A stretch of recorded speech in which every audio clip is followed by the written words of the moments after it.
Fala pessoal, bora dar sequência ao nosso curso aí. Nesse laboratório a gente vai estar falando sobre operadores lógicos. A gente já viu os operadores de atribuição, os aritméticos, relacionais, e agora a gente vai falar sobre os operadores lógicos, beleza? A gente não vai falar sobre os operadores bitwise, que são aqueles operadores que comparam as variáveis bit a bit. A gente vai abordar apenas os operadores aí que são aqueles operadores de curto-circuito, beleza? Os operadores aí que a gente mais utiliza no dia a dia. Depende muito também da área que você atua, né? Mas essa área aí que a gente está trabalhando aí, a gente tem experiência mais com os operadores aí, operadores de curto-circuito. Então a gente vai mostrar como funciona na prática e se tiver procura aí, tiver demanda para a gente falar sobre os bitwise aí, a gente vai estar gravando aí também, beleza? Então vamos lá, vamos criar um pacote novo aqui, botão direito, New Package. A gente vai chamar de br.com.dfcode lab7, operadores, e aí a gente vai falar que são os operadores lógicos, beleza? Botão direito ali em cima do pacote, New Class. Vou chamar aqui operadores lógicos, teste. Vou pedir para gerar o método main, e aí eu fico aqui bem satisfeito quando eu olho aqui a minha classe ali prontinha para mim poder trabalhar, beleza? Eu vou criar aqui um exemplo para a gente poder validar passo a passo como que funcionam esses operadores aí, beleza? Eu vou criar 3 variáveis aqui, onde a gente vai simular um empréstimo aí que eu quero fazer, beleza? Eu vou criar uma variável aqui do tipo double, e ela vai chamar renda mensal, é o valor que eu ganho por mês aí, beleza? Eu ganho R$3.000, então eu criei uma variável renda mensal do tipo double, esse double é um tipo primitivo, e eu estou atribuindo aqui R$3.000 para ele de forma literal, hein? E agora eu vou falar a minha idade. O cara lá me perguntou a idade, na hora que eu fui fazer o empréstimo eu tenho que informar.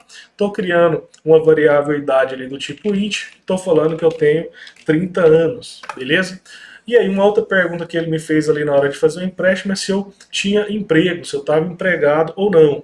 E aí eu falei para ele sim, se não eu ia falar que eu não estava empregado, né? Então era algo que eu precisava informar ali na hora. Aqui no nosso exercício aqui, nosso laboratório, a gente vai definir essa variável como booleana. A gente vai falar, vamos chamar ela de tem emprego, tá? Tem emprego. Como eu tenho emprego, eu vou falar que eu tenho, e eu vou utilizar aqui o valor true, né, para falar assim, eu tenho emprego, né? O valor booleano ele só aceita 2 valores, ou é true ou é false. True para verdadeiro e false para falso, né? Beleza. Então olha só, se a gente mandar imprimir isso aqui, a gente vai ver esses valores aqui que a gente declarou, beleza?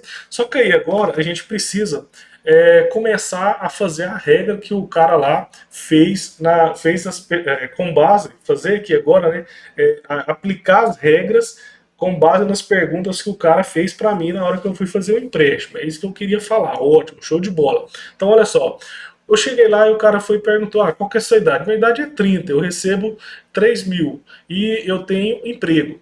Para você fazer o empréstimo agora, você tem que passar por essas regras. Quais são as regras? Aí ele foi e me falou as regras que ele tem lá. Primeiro, a idade tem que ser maior ou igual a 18 anos, beleza? E você também não pode ter mais do que 35. Então você tem que ser maior que 18, maior ou igual a 18, você tem que ter completado 18 e também não pode ter mais de 35, beleza? Então essa é a primeira regra que ele fez para mim lá, que ele me falou que tinha. A segunda regra que ele me falou que tinha lá para fazer um empréstimo é o quê? Que eu tenho que ter uma renda mensal maior ou igual a R$2.000, beleza? Então eu tenho que ter uma renda mensal maior ou igual a R$2.000. Foi uma outra regra que ele falou para mim lá, outra condição. E a terceira condição que ele me falou é que eu tinha que ter um emprego. Tem emprego? Eu tenho emprego, beleza? Então vamos colocar um comentário aqui em cada linha, só para a gente poder avaliar isso aqui, tá? Olha só. Beleza, beleza. O que eu vou fazer agora? Bom, eu vou dar um system out aqui,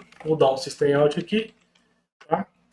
Melhor, né? Vou criar aqui as variáveis para a gente atribuir as condições. Por exemplo, a primeira condição é ser que vai ser uma variável aqui que a gente vai criar booleana, é ser maior que 18 e menor ou igual a 35. Beleza? Ser maior ou igual, olha o nome da variável, maior ou igual a 18 e menor ou igual a 35. Tá? Vamos pegar essa condição aqui que ele colocou para a gente e vamos atribuir nessa variável. Beleza? Só que aí olha o seguinte, aqui ó, eu tenho e, né? E. Só que o operador lógico para a gente representar isso é esse carinha aqui, ó. Beleza? Então esse carinha aqui, esses dois e aí, ó, que a gente chama também de operador de curto-circuito, ele que me fala que isso é um AND, né? Um e aí, né? O que significa isso daí? Ele vai fazer o seguinte, ele vai avaliar as duas condições, essa e essa. Se as duas condições aí forem verdadeiras, ele me retorna verdadeiro. Se uma das condições for falsa, ele vai me retornar falso. Para que possa dar verdadeiro, as duas têm que ser verdadeiras, tá? Para ser verdadeiro, os dois lados têm que ser verdadeiro. Beleza? Para ser verdadeiro, os dois lados têm que ser verdadeiro, tá? Para esse cara aqui ser verdadeiro, esses dois lados têm que ser verdadeiro. Beleza? A outra condição que ele me colocou, vou criar uma outra variável aqui, boolean, né, também, que vai falar se é verdadeiro ou falso, é que eu tenho que ter ali o quê? Uma renda maior ou igual a 2.000. Então, minha renda é maior ou igual a 2.000. Aí o que eu vou fazer? Vou pegar essa condição que ele me deu e vou atribuir ali também, ó. Beleza? A renda mensal é maior ou igual a 2.000? Ah, se for, ele vai me devolver true, se não, ele vai me devolver false, beleza? Então, olha só, agora eu vou mandar imprimir, ó, porque eu tenho emprego aqui, ele já é true, né? Então, não preciso de atribuir ele a nada, ele já tem um valor booleano ali. Então, eu vou mandar imprimir aqui. Eu vou mandar imprimir se é maior ou igual a 18 anos, beleza? E vou mandar imprimir aqui também se a minha renda é maior ou igual a 2.000, beleza? Botão direito aqui, as Java Application. Olha, deu 2 true. As expressões aqui, ó, o que está acontecendo? Elas são verdadeiras, beleza? Agora só vou introduzir um assunto aqui para vocês, mas vocês vão ver isso em uma sessão posterior de estruturas condicionais.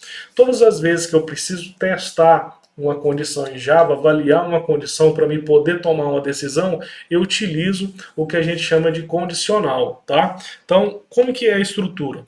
Eu utilizo uma palavra reservada chamada if, abre e fecha parênteses, aí eu venho aqui, abre e fecha chaves. Aí, esse caso aqui é o caso que eu vou avaliar a condição aqui dentro desse parênteses. Se ela for positiva, ele vai executar esse bloco aqui. Nesse bloco, eu vou mandar imprimir que ele pode fazer empréstimo. Se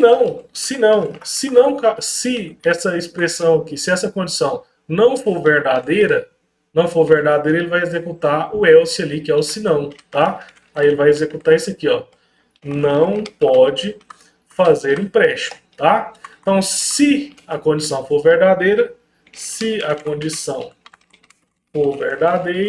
executa esse bloco. Beleza? Vou até colocar na mesma linha ali, ó. Agora, se a condição for falsa, executa esse bloco. Beleza? Agora, qual que é a condição aqui que vai ser avaliada dentro do if? Aqui onde ele vai fazer o se, onde ele vai testar a condição. É justamente essas condições aqui, ó. Beleza? Eu posso pegar esse cara aqui, colocar aqui, ó. Colocar aqui. E aí, o que eu falo? E se a minha renda ser maior que 2.000 e tem emprego.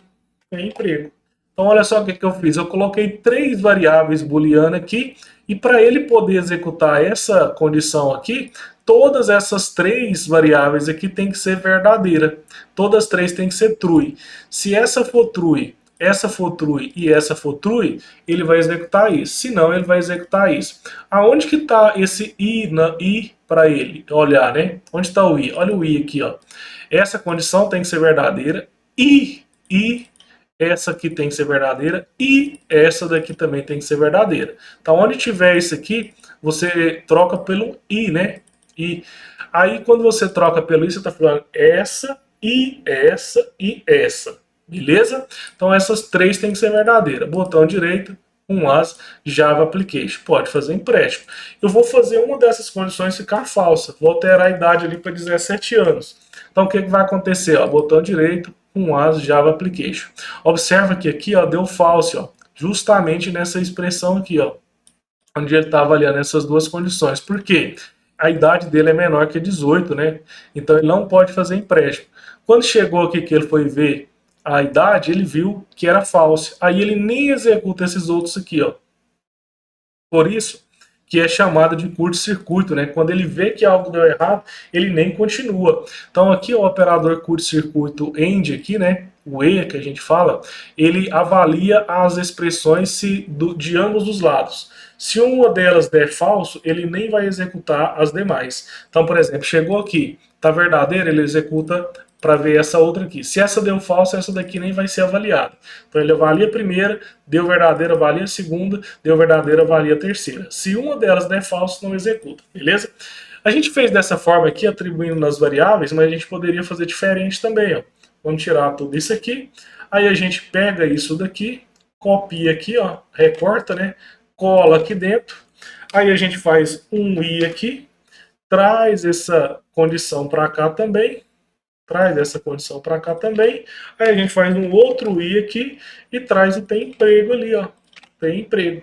Posso apagar isso aqui e dar um Ctrl S. Botão direito, com as Java Application. Não pode fazer empréstimo, porque ele tem 17. Vamos falar que ele tem 30? Botão direito, com as Java Application. Pode fazer empréstimo. Vamos falar que ele está desempregado? Coloquei como falso, botão direito, com as Java Application. Não pode fazer empréstimo. Observe que eu alterei aqui e aqui eu só referenciei aquela variável, né? Porque aqui dentro do if ele avalia uma condição. E uma condição pode ser verdadeira ou falsa. Então aqui, ó, como já é falso, ele já caiu no else. Se fosse true, ele já ia ler isso aqui como avaliada a condição como true e ia cair aqui dentro. Beleza? Então esse aqui foi um exemplo bem simples. O que a gente aprendeu aqui nesse exemplo? A gente viu que a gente pode utilizar os operadores relacionais, né? Maior, menor, igual, esses operadores aí. A gente viu aqui que a gente pode utilizar o i, né? Que é o operador aí que representa o end, né? Ele vai avaliar as expressões ali, as condições. Se todas as condições for verdadeira, ele executa. Se uma delas for falsa, ele nem vai executar as demais, beleza? Então, foi esse daí, bem tranquilo esse exercício, né? Vamos parar por aqui, senão fica muito extenso. E a gente faz mais alguns exemplos aí com os operadores, beleza? Valeu, pessoal!